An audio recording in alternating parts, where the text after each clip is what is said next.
This is All 32 Picks and IPAs, your NFL and craft beer fancast, with your hosts Adam Emmert, Brendan Schultz, and Gerrad Tim.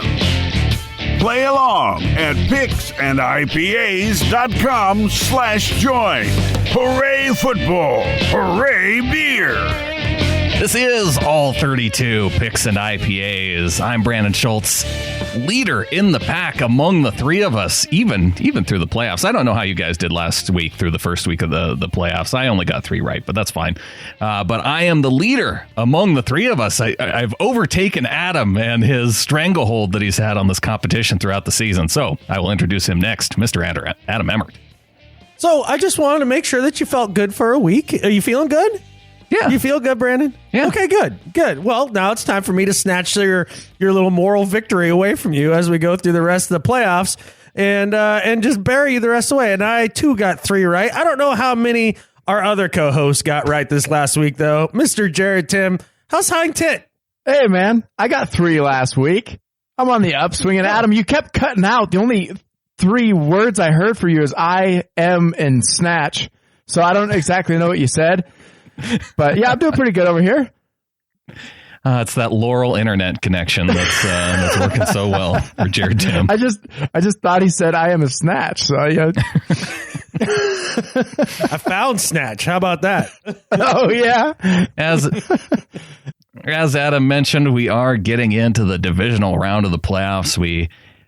We'll take a look back at the wild card round as we talk about this week's games, and it was probably best that we didn't record a show last week because this last weekend, the game's just not very compelling after you got through about, halftime. By halftime, all these games, we knew who was going to win and who was going to lose, didn't we? Oh, yeah, without a doubt. It took you to halftime? Yeah.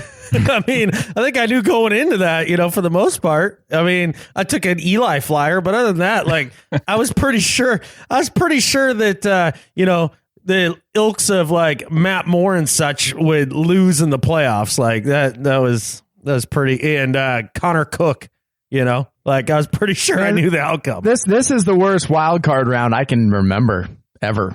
There wasn't one competitive game. It was the most lopsided of all wild card rounds going back to, I think, 1981. So before you were born, Gerrad, and Adam and I were too. Suck it. Oh, man. Yeah. Well, I mean, respect your elders, Gerrad. By what is it, 3 years now? No. Yeah. It must be that lack of life experience that has you in last place among us. I'll blame it on that.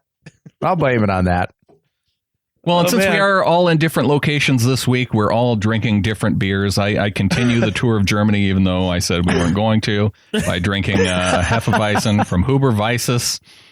And Adam, what you got? Well, I made exactly one stop on my way home from the sawmill today because after waking up at 4 a.m. and working 12 hours, I was in no mood to try to fight the lines at the one grocery store in Chehalis. So I stopped at the Mini Mart. And I got myself 2 big tallies of Busch. And Brandon had suggested me to do a wine cooler. And so I thought this was what we were all doing. So he wanted Angry Orchard wine cooler. Well, in this big, huge town of Laurel, I couldn't find it. Surprise, surprise. So I wasn't going to go all the way into Billings to check it out. So I'm actually drinking Angry Orchard hard cider. We might have already done this one before, but I still owe that debt of the wine cooler. I'm going to get it done. Okay. It's going to be next week. And that's why I pass it along to you, Gerrad, that about the wine cooler, because I wasn't going to let you forget that even though you missed on your wrist pick, I think back in week 5. And, it was a long time ago. So we can't let it slide though. Well, because I couldn't find the wine cooler, I didn't want to get scot-free out of the sweet beer. I'm not a big sweet beer fan, so I was like, well, I better drink this anyways, just to at least show that I'm making an effort until I find the actual one. That's solid. What are we going to do about risk picks this week, guys? I don't think unless we're all going to pick the Texans, I think we're going to have to skip out on the risk pick. Okay. for the playoffs. But should we all just pick one that we weren't originally going to? No, it's the playoffs. This is when it counts. There's no messing around now that it's the playoffs. Brandon's all emboldened now that he's ahead by like half a point. Yeah, He well, I'm doesn't gonna want crush to you. give it up. Yeah, he starts with. crush If he you. would have been winning by the time we decided to do risk picks, we wouldn't be doing risk picks. Mm-hmm. That's what I know. I don't know. Adam was pretty braggy about his risk pick situation this year, so I don't think he can hold that fact over me that we decided to come up with that. I don't even know if that was my idea. I don't know whose idea it was. I just crushed it. That's all I know. Somebody came Well, up guys, with what it. do you I want say? it. Yeah. Somebody challenged me and I was like, challenge accepted. I'm gonna dominate. Well, guys, let's lock in this week's picks. It's time to lock in this week's picks. You know what I gotta say? I think I'm gonna win this week's picks. Because I'm the only really one of the do, three of huh? us who's going to pick the winning Atlanta Falcons. Well, you have 4 chances for picks, and Yeah. Well, let's start off with the Atlanta Falcons at Seattle Let's do. Seahawks. Let's start there because the Seahawks coming off a decisive 26-6 victory over the Detroit Lions. They get the win at CenturyLink. I think it's all what we expected. Gerrad, you were rooting for the opposing team. Did you feel any differently in this game?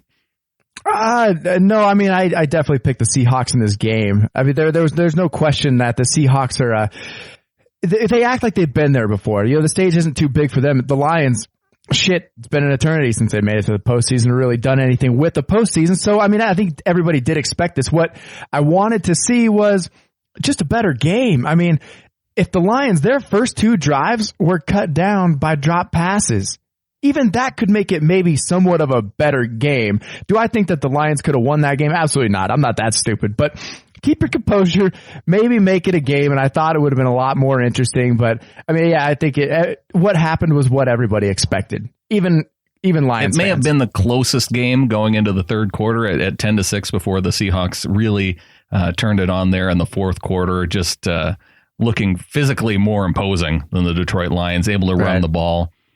Adam, your thoughts on the game?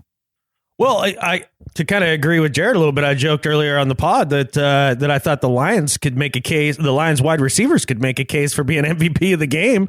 I mean, they really did change it early.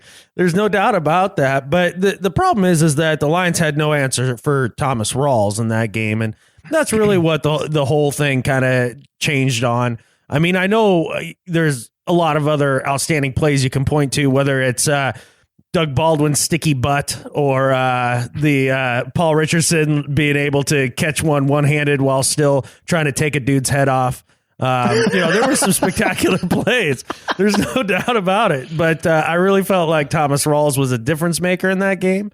And it's what allowed the Seahawks to win, because if they would have had to drop back and pass 40 times, Ziggy Ansah would have eaten George Fant's lunch for the rest of the day, because he was a problem early. And I think that was the biggest factor going down the stretch for the Hawks. Getting Thomas Rawls going, 161 yards.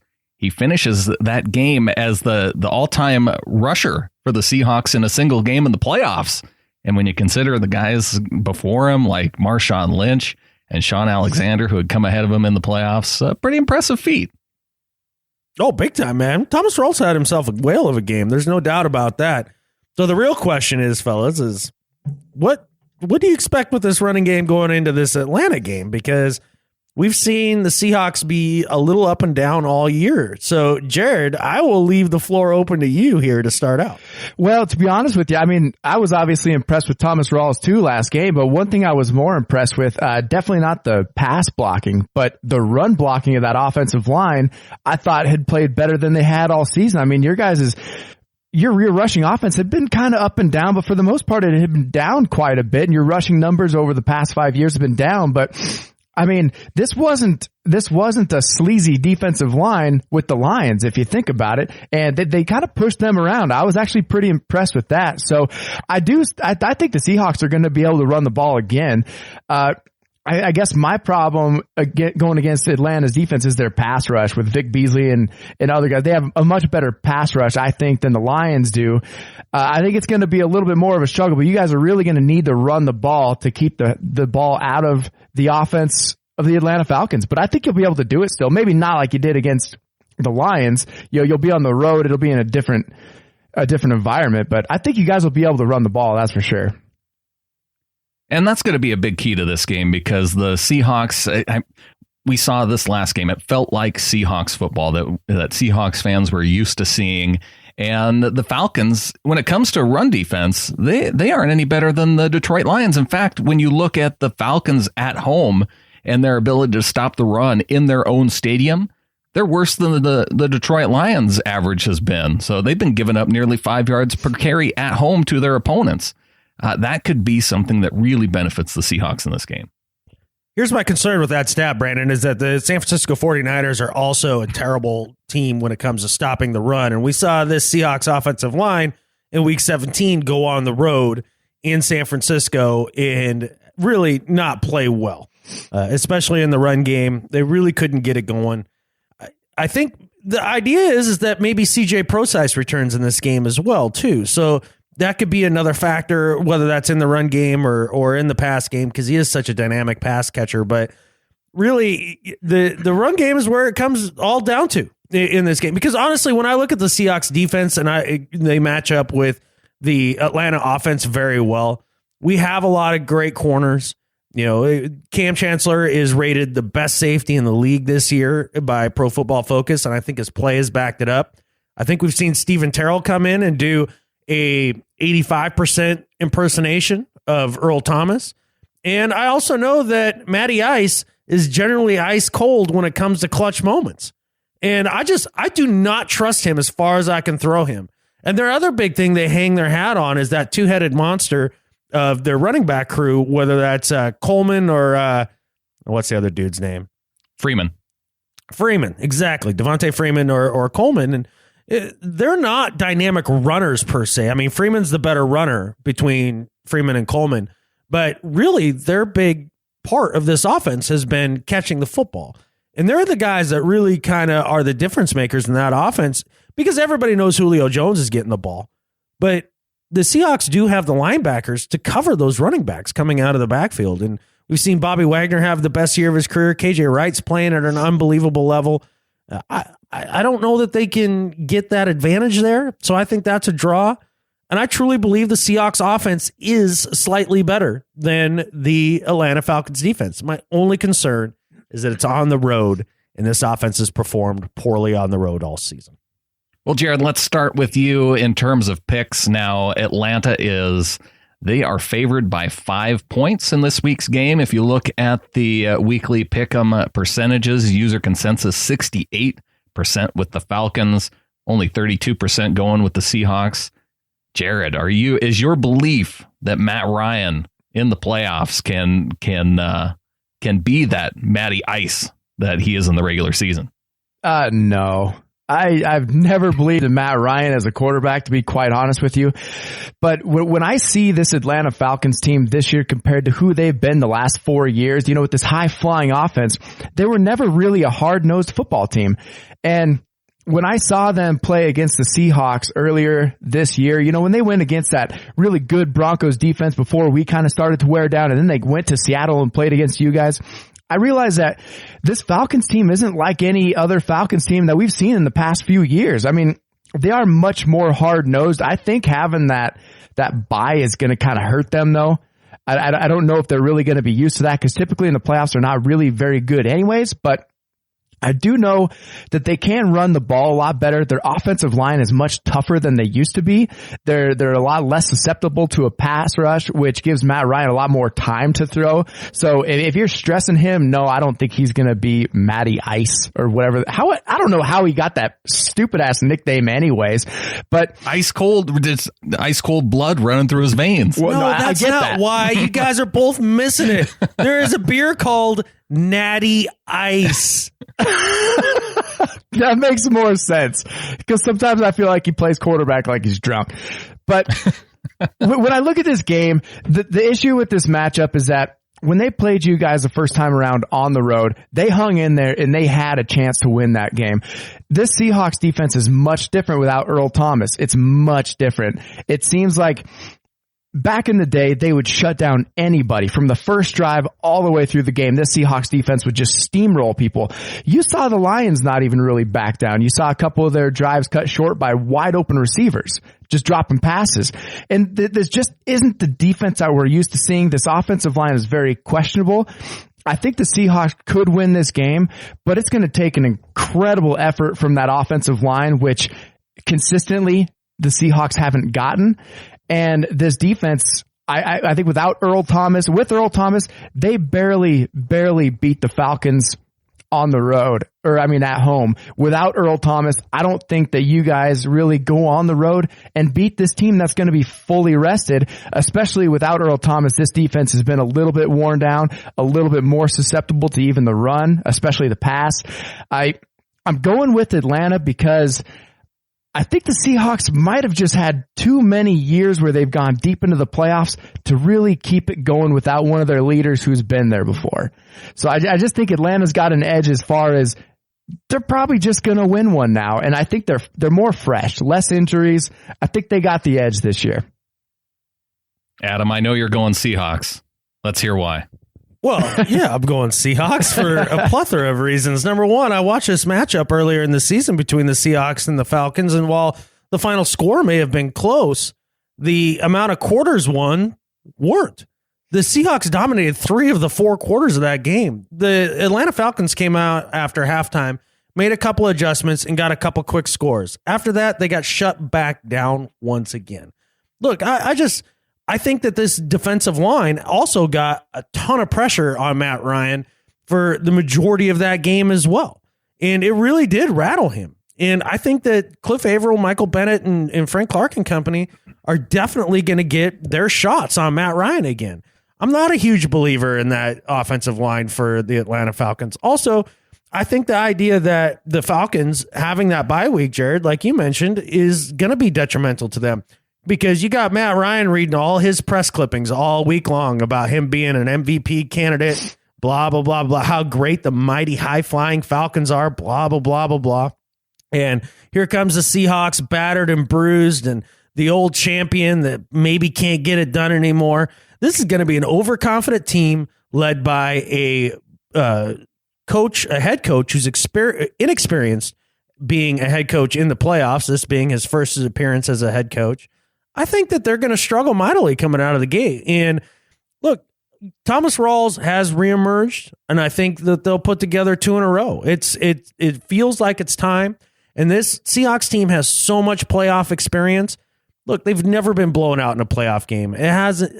They've absolutely been within 10 points every single time at the very least. If it comes down between Matt Ryan and Russell Wilson at the end of the game trying to will themselves to a victory to go to the NFC Championship game, I'll take that 5-point spread and I'll put a couple $100 down on that and I'll laugh all the way to the bank. Go Hawks. Well, Adam, you touched on a couple big keys for the Seahawks defense. And you mentioned that third quarter where the Seahawks played the Falcons earlier this season. Communication issues were a big reason why the Falcons were able to get it done in that third quarter. And a big reason for that was Cam Chancellor was out that game. He's going to make, even though Earl Thomas is out, having Cam Chancellor back against this Falcons team is going to make a huge difference. Michael Bennett went out in the second half of that game against the Falcons. Frank Clark wasn't playing in that game against the Falcons. So if you can generate that kind of pass rush and get to the Falcons quarterback, this is no brainer for me. Going Seahawks on this one all the way. When I'm looking at this match, one more thing about this is like, you got to understand Atlanta was on a 2-week road trip when they played you guys at home. Recently, if we don't even want to look at that matchup, you guys lost to Arizona. That was supposed to be a weaker team. You guys barely squeaked one out against San Francisco, who was putrid. And then you needed basically the Lions to completely blow this game. I mean, they wouldn't have won anyways, but the score was like it was because the Lions couldn't catch passes and they kept getting 15-yard penalties. So when I look at what you guys have done the last 3 weeks, going in against this fresh Atlanta team who is a lot harder nosed than they have been in the past, I don't see you guys coming out with any confidence in this game, just given what you guys have done the past 3 weeks. It hasn't been very impressive at all. Talk about 2-week stretches. Atlanta has been on a 2-week vacation. So I'll take a team that's getting a little lazy and resting on their laurels. One final stat for you guys. While the Seahawks have struggled on the road, while they play on grass, they've averaged 10 points on the road per game. On turf on the road, it's been 26 points per game, which is about in line with their average playing at home. Just about a point less. I would imagine them to have been higher on grass. Oh, where is the rim shot? Shut up. And there's your dad joke for the divisional round of the playoffs. Oh, you're welcome, people. All right, moving on. The Houston Texans advance and take on the Patriots in the divisional round. To get there, they beat the Oakland Raiders 27-14. Although it finished by 2 touchdowns, less than 2 touchdowns in terms of the score, it felt like the Oakland Raiders just never had a shot. The Texans jumped out early. Osweiler finishes the game with 168 passing yards. DeAndre Hopkins, the receiving leader, 67 yards. Just not a lot of offensive production in this game. But as we watched this game, we heard the announcers talk all about this number one Houston Texans defense. Does this Houston Texans defense, did you see enough in that game against the Raiders that gives you confidence against the Patriots? Adam, let's start with you. No. Absolutely not. No. I mean, I guess the biggest question in this game is it going to be the Savage or is it going to be Brock Osweiler at starting quarterback? I mean, you got to go Brock. I mean, he has the hot hand. Yeah. In the hollowest win of the playoffs, the hollowest redemption win in playoff history, probably. I mean, he really didn't do a ton. I mean, look, I get that the Texans have the number one quote unquote defense in all the land. They also played 3 relatively putrid teams in their division twice all year. Pretty easy to hold the scoring down, in that situation. Look, this is a tough game to talk about. I'm going to try to give it a serious thought here, but look, if Merciless and Clowney can get the kind of pressure that they had in the last game, against the Raiders, I think they have a chance to keep it close. But in the end, I mean, just Tom Patriot in that organization in Foxborough, like I can't bet against it. I mean, the Genghis will go on a roll and he'll gut Houston. This is Genghis Tom's time of the year. Gerrad, how are you feeling about this matchup? Vegas, they have Houston as 15.5-point underdogs. Maybe that's the question we should be going with here. Will the Texans keep it within 2 touchdowns? No, I don't think so.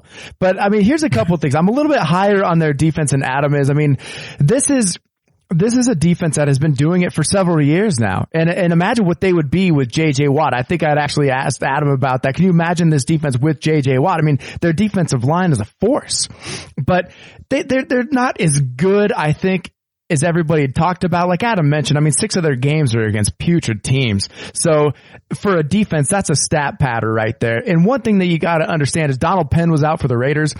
And the Raiders were broken before they played the Broncos. It actually just came out that, 30 of their players that had a flu or a cold before the Broncos game, which I don't want to admit that. I would just like to say, hey, we beat their ass without David Carr.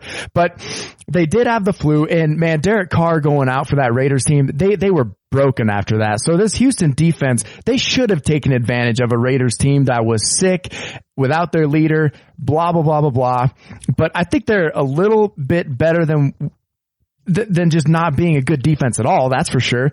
I think they're gonna compete maybe in the first quarter, although I saw the Patriots start off really, really hot against Miami in week 17, and I don't think that they're going to slow down. Tom Brady likes to take a week off in the playoffs. He doesn't care if he's out of bye week. I don't see this Houston team even coming close to New England. But like Adam said, that was a very hollow win for Houston. They played a broken team. Look, the Raiders defense wasn't good all season. Brock had wide open guys to throw to. He should have had a hot hand, so-called, as you'd like to call it, Brandon. But no, still don't believe in Brock, especially against New England, who actually has a serviceable defense. Going New England all the way, no question. Well, New England, the number one scoring defense in the NFL this year, and the Texans, their defense sharpening their axe all season long on teams like the Tennessee Titans, the Jacksonville Jaguars, and the Indianapolis Colts. Although the Colts do put up some yards through the air, so that could give you a little bit of a test. But just not coming out of a strong division, and Osweiler, I just don't think he's going to have, going up against Genghis Tom Brady. I mean, come on. And like Adam said, whether he takes off 1 week in between the regular season and the playoffs, whether he takes off the first 4 weeks of the season, it doesn't matter with the Genghis. It's playoff time. And I think that's a pretty good reason why 96% user consensus going with the Patriots, only 4% going with the Texans. It sounds like we have Patriots all around. Yeah. The only thing I can guess about that percentage here, Brandon, is that every single member of the Houston Texans has a large family, and somehow that made up 4% of the vote. That's got to be the only explanation. Yeah, but I agree with you about the defense, Jared. I think the Texans defense is good. Absolutely. But just the idea that they're the number one unit out there. Yeah, I'm not buying it. It doesn't feel correct. No. But they are good. There's no doubt about that. And what I find hilarious is the idea that you hear all this stuff about Bill O'Brien and being a different coach for a different team somewhere next year. Now he's a hot candidate and la. This is a guy who's an awful coach. He is he's an offensive guy, and his offense stinks. And it's not because of his quarterback. It's because he ran his quarterback into the freaking ground. Bill O'Brien stinks as a coach. He rode the coattails on a defense, just like you said, Jared, that has been good for a number of years. A defense he didn't construct. He just rode their coattails into the playoffs for the second time, and now he's going to keep getting them checks. Whatever, Bill O'Brien. Well, in that, it came out that him and Brock actually had it out with each other more than one occasion this season. And I don't know, when I look at this matchup, when I see what type of a player Clowney is, he's a great pass rusher and he's great on the edge. Look for LeGarrette Blount to have a huge day. I don't even think Tom Brady's going to have to throw for 200 yards in this game to beat this Houston Texans team. Well, for the Texans to stay in it, they are definitely going to have to count on Lamar Miller running the football. And, it's going to have to be a big day for DeAndre Hopkins. Now, I don't see... Bill Belichick's always going to take away your best option. DeAndre Hopkins, put 3 guys on him and make the rest of the team beat you if that's what it takes, because the only way I see this going well for Houston is if Lamar Miller has a huge day and if Whitney Merciless and Jadeveon Clowney, if they are just, traumatizing the Genghis throughout this game. And, it's hard to see happening, but that would be the way to do it. All right, Tom Brady moving doesn't on hold the ball very much. No, he doesn't. they may not have enough time. So moving on to Sunday football and the early game between the Pittsburgh Steelers and the Kansas City Chiefs. The Steelers got here by defeating the Miami Dolphins 30-12, getting out early with a couple Antonio Brown touchdown catches. And really, with Matt Moore at quarterback, it did not look good for the start, but Matt Moore really did not have that bad of a game. They were really, really hampered by the fact that they could not get their run game going with Jay Ajayi and finishing the game with only 33 rushing yards, where he just tore the Steelers apart the first time these two teams faced. Never a question. And yeah, the Steelers move on to take on the Chiefs. Anything you guys saw in this game? Adam, let's start with you. I love the way that every time you say Jay Ajayi, you say Jay Ajayi. Jay Ajayi. I feel like I want to karate chop a piece of wood too when I do it. Yeah. Jay Ajayi. That's how you do it. Look, the Steelers and Dolphins game was very interesting to me because Matt Moore actually played pretty well for the most part. He had the 2 fumbles. One was his fault. You got to tuck the ball away. The other, he kind of ran into his own dude, and it was a little unfortunate. The other thing is that he marched them up and down the field. The Dolphins had opportunities if they just hadn't shot themselves in the foot. I mean, as much as this looked like a very dominant win for the Steelers, the Dolphins acquitted themselves pretty well for the most part. Just a couple bad turnovers really turned it into kind of a lopsided score, but they really did move the ball up and down the field. And there's a lot to be made, or a big deal was made of, the 3 Bs being together, Ben and Bell and Brown for the first time in the playoffs. And they all each had their heyday. There's no doubt about it. Ben Roethlisberger faked another injury to, add to the drama of his playoff career. He made sure everybody noticed too. I think he practically put his booted foot up on the table or up on top of the podium. I totally hurt my ankle yet again, but I'll probably come out and play awesome. He might as well say, talk to the foot, media, talk to the foot. Jeez Louise, so unbelievable. If the Steelers win this coming week, when does Ben Roethlisberger show up to the press conference in a neck brace? That's what I want to see next. I feel like that's the next step. They don't have something that would fit around his fat head. He couldn't get it on. There's no way. But the Steelers are such an up and down team, and that's what concerns me the most with them. They're totally Jekyll and Hyde. And I did not look at their home and road splits, but they've definitely struggled their fair share on the road. And we've talked about it earlier in the year on this podcast. There's not one dominant team in football this year. So maybe that's the year that a team that can do everything like 82% could win the championship. And that's the Kansas City Chiefs. They do everything like 82% as well as you can do it. And like, there's nothing that stands out about their game, but there's no holes in their game. And in Arrowhead, in that environment with Justin Houston definitely going to play, I kind of like the Chiefs in this, even though initially when I looked at it, I clicked Steelers. But after thinking about it, I'm going with the Chiefs. Yeah, I think that's a pretty solid move when you do look at their home and road splits. Well, actually, they're pretty decent. They were 5-3 on the road this year. It was just interesting that they struggled at home, but that could have been due to the teams that they faced at home. They took on the Patriots at home. They took on the Cowboys at home. So, it's overall, the Steelers had a pretty good year in terms of their record. Gerrad, who do you got? Well, when you look at it, I mean, Steelers did have a good year. When was it? Was it after they played the Miami Dolphins when J.J. ran for 204 yards? After they played the Cowboys, they were 4-5 on the season.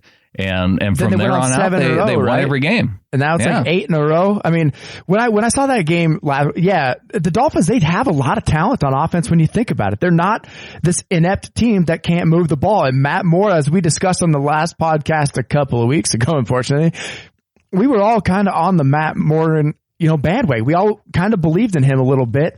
But when I looked at this Steelers team, especially on offense, that first quarter, they threw the ball all over Miami, and then they stopped throwing the ball.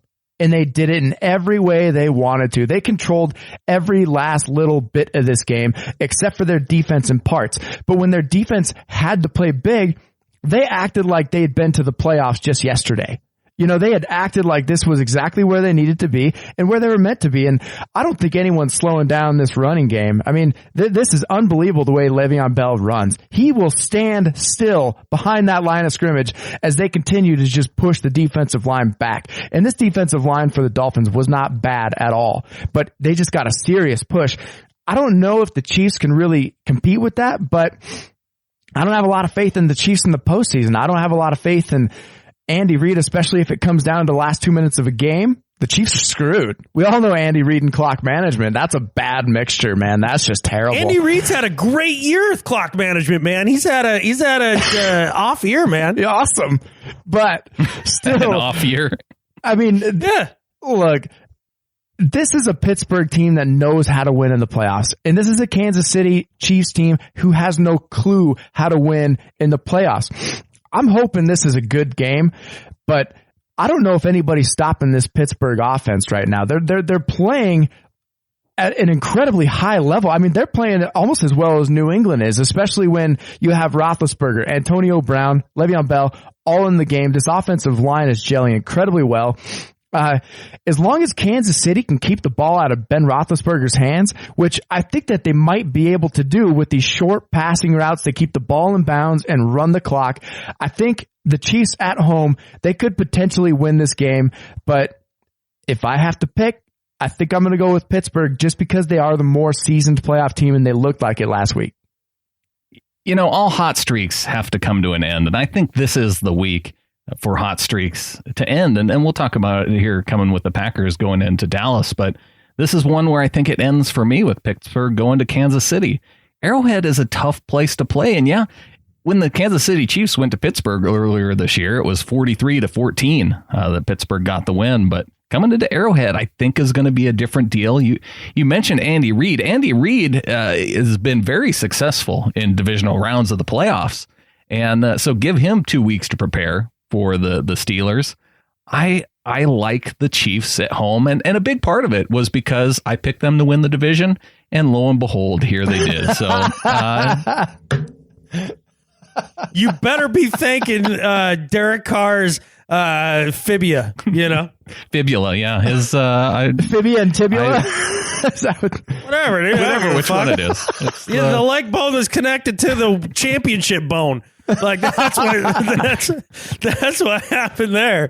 Look, I mean, the other thing I want to throw in about the Chiefs is you know, Jared guy says, well, I don't believe in the Chiefs winning the playoffs. I seem to remember the Chiefs winning at least two or a game each of the last 2 seasons in the playoffs, if not 3, under Andy Reid's management. And not only that, when you talk about Andy Reid in the late moments of games, I mean, he's done some impressive things like, you know, have Don Terry Poe throw a touchdown pass against the Broncos to basically end their playoff hopes.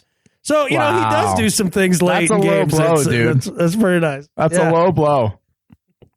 That's a I low just like blow. the Chiefs have, you know, Justin Houston and Spencer Ware both sound like both those guys are going to be healthy coming into this week. So the Chiefs were a team that really needed that bye week to get healthy for this game. And I think that's what's going to benefit them quite a bit. I think this is going to be the best game of the week.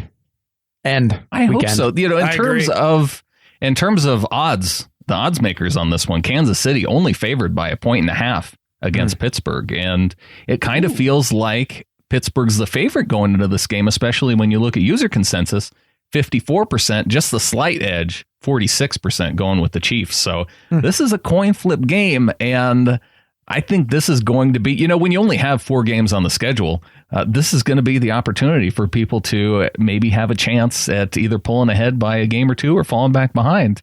It's going to be resting on this game. All right, moving on to the final game of the schedule. Sunday afternoon game, the Green Bay Packers taking on the 13-3 Dallas Cowboys.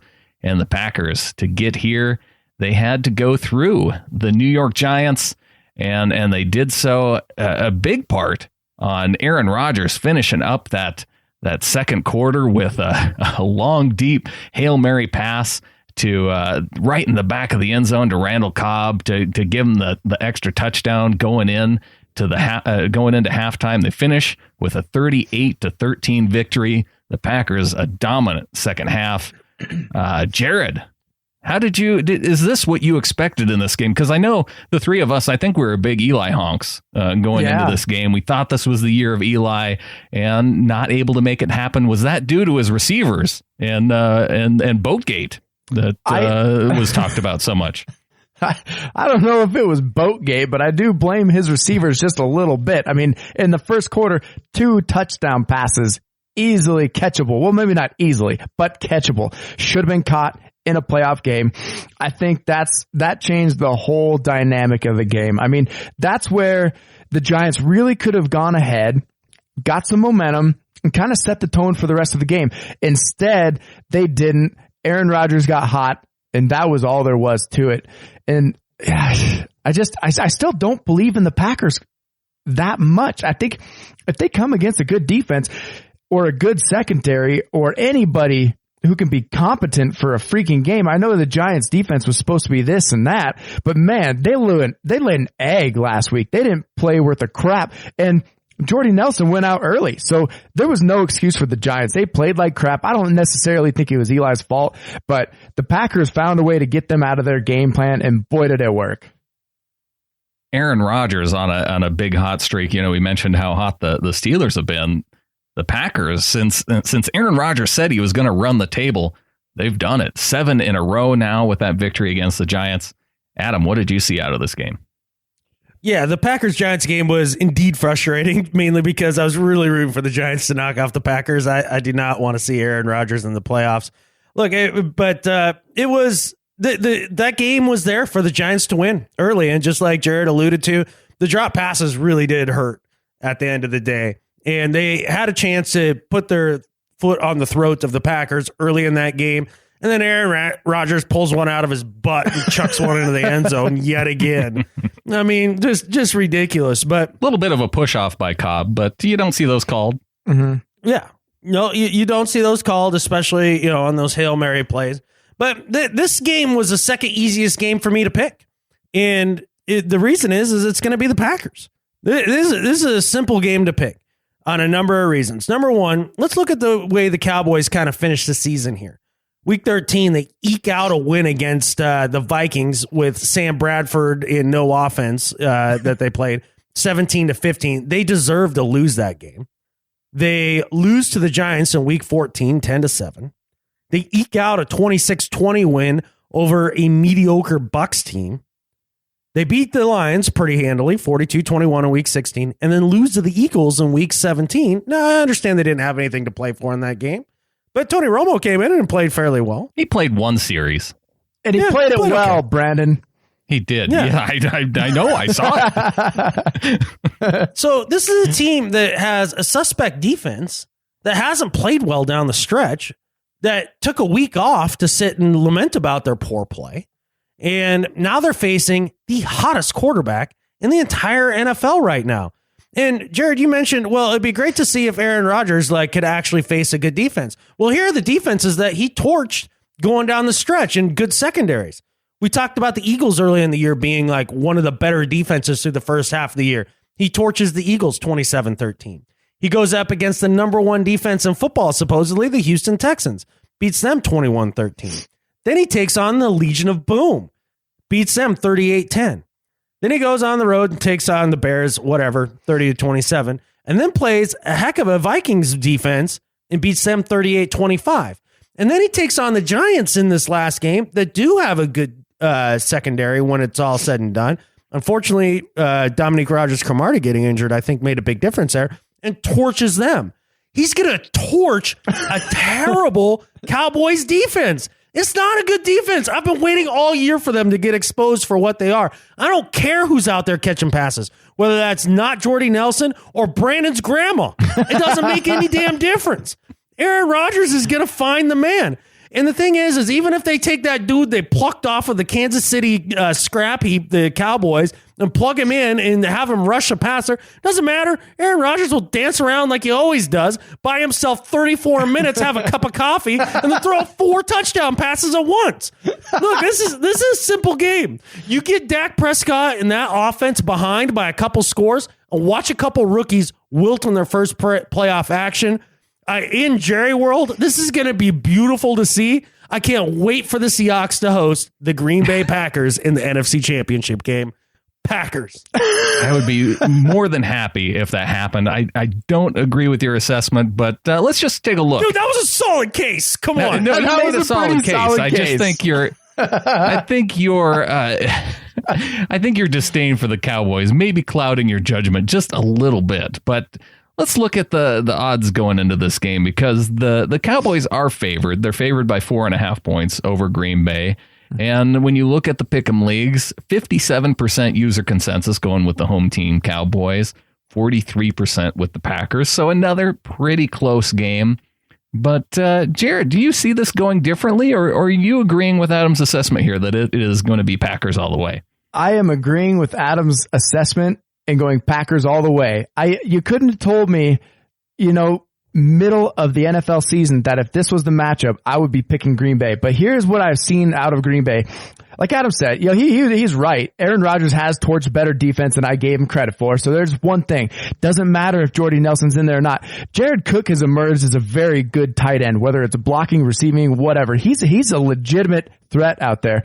And here's the thing about Dallas's game. What do? They run the ball and they run the clock. That's what they do. And you would think that this is really, really good to keep the ball out of Aaron Rodgers' hand, but when you look at the beginning of the season, what was happening to the Packers defense, okay, we all know they don't have a single cornerback on the roster that can actually play on the field. So what does that do? Basically, they have 4 to 5 safeties at any given time on the field. Why is their run defense number one or so, maybe not number one, but why is their run defense so good right now? It's because they have that many safeties on the field at any given point. That doesn't bode well for the Dallas Cowboys, who are hoping to consistently run the ball.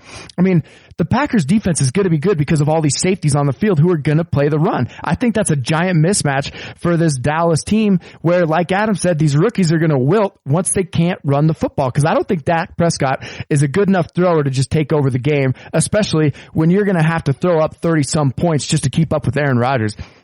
I think the fact that the Packers don't have many good corners on the field at any point bodes really well for their matchup against this Dallas offense. I'm going Packers. Wow, I guess I'm the only guy going Cowboys. And part of the reason why for me, it's not just because I said I was going to stop picking against the Cowboys about halfway through the season, but it's because of their efficiency, their ability to run the ball with Ezekiel Elliott and the ability Dak Prescott's shown to get the ball. One of the impressive things is the chemistry that Dak Prescott developed with his wide receivers going into Cole Beasley throughout the year. It seemed like every time he needed to check down to Beasley, he was right there and a very solid possession receiver. Beasley was like Dak Prescott's version of now I'm skipping on his name, the Brady had for so many years. Wes Welker. Yeah, he's that guy for Dallas, and man, it's kind of fun to watch. And then Des Bryant coming on toward the end of the season. It looked like Prescott was developing that type of chemistry where he can just throw the ball up and see Des Bryant come down with it. This is a revenge game for the Dallas Cowboys going up against the Packers, man. They remember Des Bryant. You know that he wants revenge against the Packers in this game, and he wants the ball, it bad. Des. That was a catch, Adam. Come on. Look, everything Dak Prescott did this year was based off of play action. I'm sorry, if you're not running the football, how well is that play action going to work for you? They are going to run the ball. Like, they can't run this Green Bay defense, as well as it looked against the run most of the season. I don't think they faced an offensive line and a running back like Ezekiel Elliott and this Dallas Cowboys offensive line. They are going to be able to win time of possession for Dak Prescott, and Prescott's going to be able to get it to Des Bryant for a couple scores this game. I see this being a close game, but I like the Dallas's ability to protect their quarterback, to run the ball, and to be incredibly efficient and try and limit those possessions by Aaron Rodgers. That's why I'm going Cowboys. Aaron Rodgers doesn't need much time. Here's the one thing that scares me about my Packers prediction. I think that there's a 68% chance that we see Tony Romo in this game. Ooh, if they get behind by a couple scores early, we could see Tony Romo come into the game. And if that happens, then yes, the matchups of Jason Witten, Des Bryant, Cole Beasley, who I still think looks like General Custer. That could prove to be problematic. But just as Jared pointed out, if the play action isn't working, then those easy reads that Dak Prescott has been afforded for most of the regular season, which again is at one speed. The playoffs are at a whole nother speed. And the Packers have played in the playoffs before. This Cowboys team has a lot of guys that haven't performed in the playoffs very often. And especially at key positions when you're talking about quarterback. Look, he's a rookie, man. Like, that's a steep learning curve. And then to try to come in as a rookie in the playoffs and perform at a high level, Really, there's only a few guys who can do that. Russell Wilson. So, look, at the end of the day, if Tony Romo makes an appearance in this game and they're not down by too much, that could concern me. But other than that, the Packers defense was number one against the run for most of the year. That's something to think about. Yeah, it's there to think about, but the Packers themselves you said they didn't face a back like Ezekiel Elliott all year. Yes, they did. They faced 32 other ones or 16 other ones. I said a running same. back. Ezekiel Elliott is not a special runner. He's a very good runner, but he's not behind Adrian an incredible Peterson. offensive He's line. not Marshawn Lynch. He's not a special back. He's a very good back. Like all the other backs are very good. Like DeMarco Murray, very good back. I said a running back with that offensive line. And when you put Ezekiel Elliott and you give him a 6, 7, 8 yard head start, dude can bowl over dudes just as easy on the Packers as he can any other team. And when I look on the other side of the ball with the Packers, their running game doesn't scare me. Christian Michael was their leading rusher against the Giants. He had 47 yards. They've spent all the second half of the season trying to figure out what they're going to do. They had to convert a wide receiver, and yeah, he's looked okay. But when you have a guy off of another team's scrap heap like Michael was coming off the Seahawks, and that's who you're plugging in and turning into your leading rusher, I think that you're going to have to do more with the run game to win in the playoffs. That's why I think their streak's going to come to an end here. Let me tell you what the Packers don't care about. That's running the football right now. They don't give two shit. They'll put Ripkowski back there, who carried the ball all of 6 times in college. That's a big reason why they got in the hole they did and had a losing record. It wasn't until they put Montgomery back there and figured things out that they started going on a win streak, though. Next time I'm smoking Mad Bowls, I want my nickname to be Ripkowski. That's great. But you make a great point, Jared. That's what I was going to bring up. Do the Packers give a crap? They give zero shits about running the ball. No. And they really don't care. And the other thing I would ask you, Brandon, is how did that work out in terms of wins when they switched to Ty Montgomery at running back? It worked out pretty good. It worked out pretty good, but it was because they figured out they finally had an answer at running back. And now that it's the playoffs, they have Christian Michael as their leading rusher. So there you go. Well, now it's the playoffs. The Seahawks have Christian Michael as their leading rusher. No, Thomas Rawls. Thomas Rawls with his week last week. He took over that spot from Michael. If you can count regular season, Christian Michael is the leading rusher for the Seahawks, but Thomas Rawls is the season leader for now. 2 teams? That's incredible for a shitty running back. Yeah. You know, one of the funniest things in the world to me is I was at the mill working with a Packers fan. And, oh, man, he fell into the Christian Michael trap. Like, Christian Michael is like the sirens, you know, in Greek mythology that, like, sing the song that you can't get away from. And he comes out and he does some good things for, like, you know, like a game or maybe a half. And you drink the Kool-Aid and you're like, oh, this is going to be great. Christian Michael all the way. And then he'll start not switching the ball between hands and start fumbling. He'll not know what the plays are. Like he'll run the opposite way on a run play when Aaron Rodgers goes to hand right it off into some other dude, and he'll start doing Christian Michael things. Like I love watching Packer fan like fall under the siren song of Christian Michael. It's been fun to watch. All right, guys. Well, that does it for our 4-game stretch of games this week. Next up, this week's beer review. Are we gonna actually review these beers that we're drinking, or do we take a week off and just go straight into topics? I think everybody know what an Angry Orchard, a Busch, and a tour of Germany is like at this point.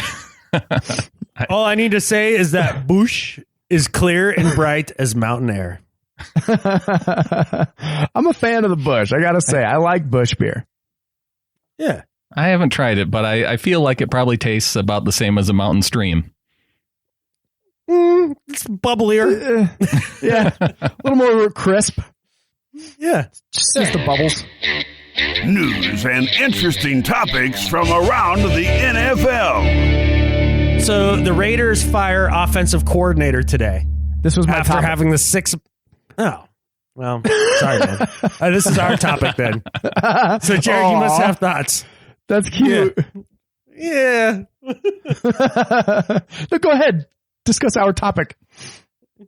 I thought that was an odd move to me after watching Derek Carr make the leap this year and that team performed very well on offense. Offense was never the problem on that team.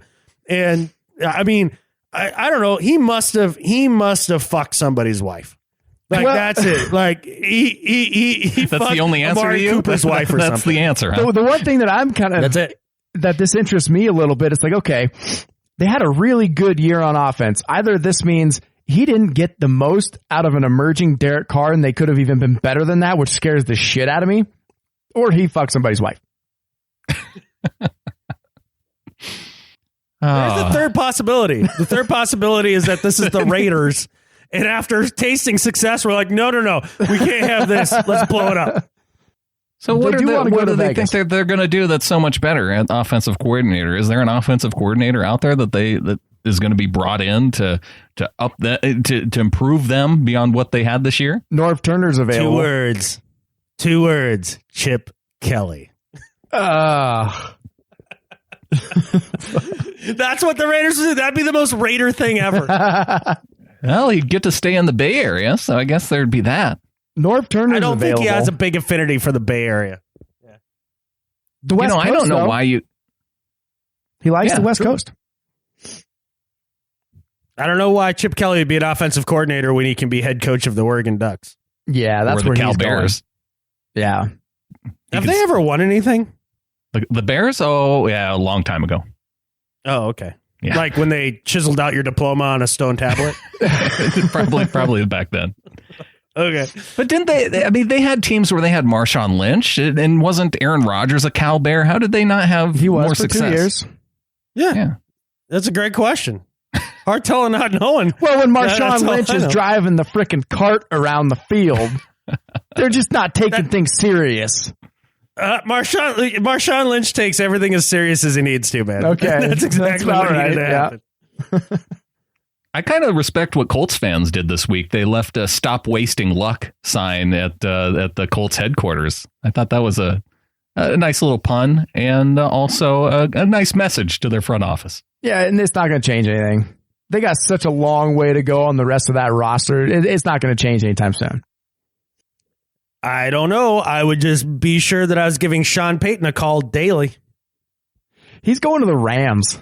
He's going to Los Angeles. That's a bad move, man. I wouldn't do that. Oh, yeah, I think so, too. Here's another topic. Tom Coughlin gets hired as a consultant for the Jaguars, will not be a head coach. That was the head coach the Rams needed. Doug Marrone instead is the head coach of the Jags. They promote him into the spot vacated by Gus Bradley. Does anybody remember what happened last time Doug Marrone was the head coach of a team? I do. Well, I know he was head coach of the Bills. Yeah, and then what? That was kind of a pretty mess. Solid defense, too. Yeah, and then what? He decided that the Bills' ownership was shit, and he didn't want to do it. He resigned. Nobody wanted him to resign. He was like, nope, I'm out. Peace. I'll wait for another head coaching gig that's going to be better than this. He has deemed the Jags as a better opportunity than the Buffalo Bills under that ownership. So is Tyrod Taylor, which is Tyrod Taylor's next stop in Jacksonville. Ooh. Oh. That makes a lot of sense. Yes. That makes a ton of sense. Yeah. T-Mobile would be good there. Yeah, I think those so receivers. Too. With those athletic wide receivers who can create some space, yeah, I think that's a good fit. Now, do they have to trade a first-round draft pick, or can they get a lower pick and get T-Mobile in Jacksonville that way? Oh, you think the market's high for T-Mobile? No. The league is all full of heightists. They all think he can't play, even though you just turn on the tape and he can play.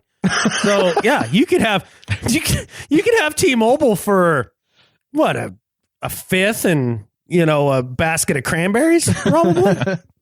Cranberries are hard to come by in Buffalo, so that makes a ton of sense. Yeah, it's hard to grow them. I don't think they have many bogs there. They can grow them in Florida. Well, St. Louis fans are reveling in this news, guys. Speaking of LA, after the Rams moved, statistics showing fewer people in LA watched NFL. So this whole big strategy to get LA, to get an NFL team to LA seems to have backfired for the NFL at this point. Well, there's only a few things you can rely on in life, and one is death, one is taxes, and one is Rams to kill people's fandoms. Like, that's exactly what happened. Like Los Angeles doesn't seem to be a big, huge football town anyways, unless it's the Trojans. They never really were before with the Raiders or the previous Rams, were they? They're not really basketball fans, either with the Lakers or the Clippers. It's only, hey, are you doing good now? Uh-huh. Okay, I'll come watch you. Oh, you're not doing good? Go fuck yourself. You're right. It's a bad fan base in general. Just overall. Except for college. Yeah. Everybody has their college teams that lives in the area there, and I don't think they care much about the NFL, unless, I mean, maybe if you put the Patriots in LA, then maybe things improve. No, not even so. Not even the Genghis can conquer that town. I think the Rams should have gone to so Vegas. There's no hope. No, there's no hope. How many teams has Los Angeles had over the years? And then they're going to send him away and then bring him back and then send him. What is this, an abusive NFL relationship of some kind? It's a foster somebody city. At some point just needs to be like, no, I'm better than you. And that's pretty much any team that wants to go there. It's a football foster city. They put them in the Rose Bowl or the Coliseum, whatever we want to disagree with, the name of that fucking place is. And then they send them off after 6 a while. 6 of one, half of the other. That's true. Yeah. All right, guys. Well, what do you say we close out the show? Did either of you guys watch the national championship last time? The Clemson Tigers take down the Alabama in the championship game, and quite an ending, get a chance too. To watch it. Oh, I did watch it. That's the reason why I'm dragging so much ass today, because I watched that and I had to get up in 5 hours after that, and basically that was a heck of a game. But I'll tell you what, I tuned in maybe halfway through the second quarter, and Clemson was down at that point, and they had just fumbled. And that was the point I turned it off. Oh, okay. And then I watched maybe another half quarter, and I was like, oh, Clemson's winning this game. I honestly had no doubt that Clemson was going to win that game at that point, because the Alabama couldn't do crap on offense. They really couldn't. Everything was dink and dunk. They squatted on every single route.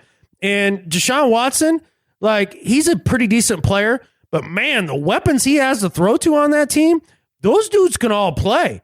That Mike Williams kid, he's going to be the next Mike Williams in the NFL, that plays receiver. What does that make him, the 746th? Mike Williams, the 746th. Yeah. And and then their tight end. Oh, what the hell was his name? 14. He's fast and big, dude. He can play. I didn't realize he was a tight end until they said they called him a tight end. I'm like, that dude's a receiver. Me too.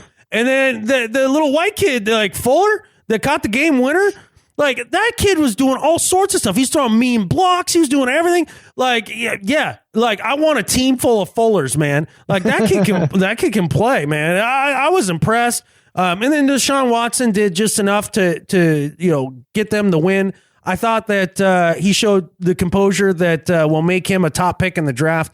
And I think he'll be able to play in the NFL. It will take him more time than, say, somebody like Marcus Mariota. I think he has a little less accuracy and a little not quite as great of the decision-making process, but I think he could potentially be good. Yeah, he just doesn't strike me as the one guy that you just take with the number one pick, hands down, no brainer. Like some people are making him out to be now after winning that game. Is the Louisville quarterback that guy? I guess I haven't looked that closely at college quarterbacks yet. It's just, I know you're that right, people because the NFL season is still going, Brandon. Right. We still have football to watch with our team in it. I know. For one more week. It worries me when I hear somebody like Watson being all of a sudden launched into that top 10, top 5 category right after a big game. And yes, it's important to have that ability, but we also saw a guy like Vince Young do those sorts of things and never really able to kind of work it out in the NFL. Jeff Fisher. Well, he did try and get it done. He's a QB killer, man. Yeah. Well, I don't know. Yeah. Steve McNair was the only guy that could overcome Jeff Fisher, and that's because he was country strong. Yeah, I like Steve McNair a lot, so I just think I don't think Vince Young would have succeeded had he been anywhere else. I think if he had like a Tom Coughlin for a coach, I think if he would have had somebody to rein in that personality, he would have done just fine. I think actually in his last attempt in the NFL, I think he was kind of shortchanged a little bit. I thought he could have been okay, and I'm surprised nobody picked him up. He looked damn good for the Packers in the preseason and somehow got blackballed. Yeah, he did. He looked really good. Well, I was just going back to going back to the playoff game. I was just the reason why I turned it off when Clemson was down 14-0. As much as everybody talked about the Alabama defense all year and what we saw in the, with Washington's inability to score against the Alabama defense, I just figured that at that point they had no opportunity. But then I tune in at the end and Clemson driving, able to take the lead. Then Alabama goes back and takes it back. That last 5 minutes of that game was incredible. Yeah, thank God for a playoff. Well done, college football, for getting one thing right. Well, they got the playoff thing right finally. Well, kind of. You only got 4 teams in it. At least it's something. Yeah.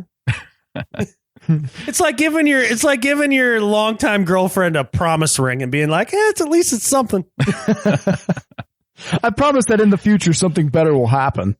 Yeah, I promise in the future that I'll promise to marry you later. Genius. Yeah. Yeah. I think with that, though, fellas, there's only 2 things left to say. And one is hooray football. Hooray football. Hooray beer. Hooray beer. Hooray beer. Bush. Join us on Facebook at facebook.com/picksandIPA.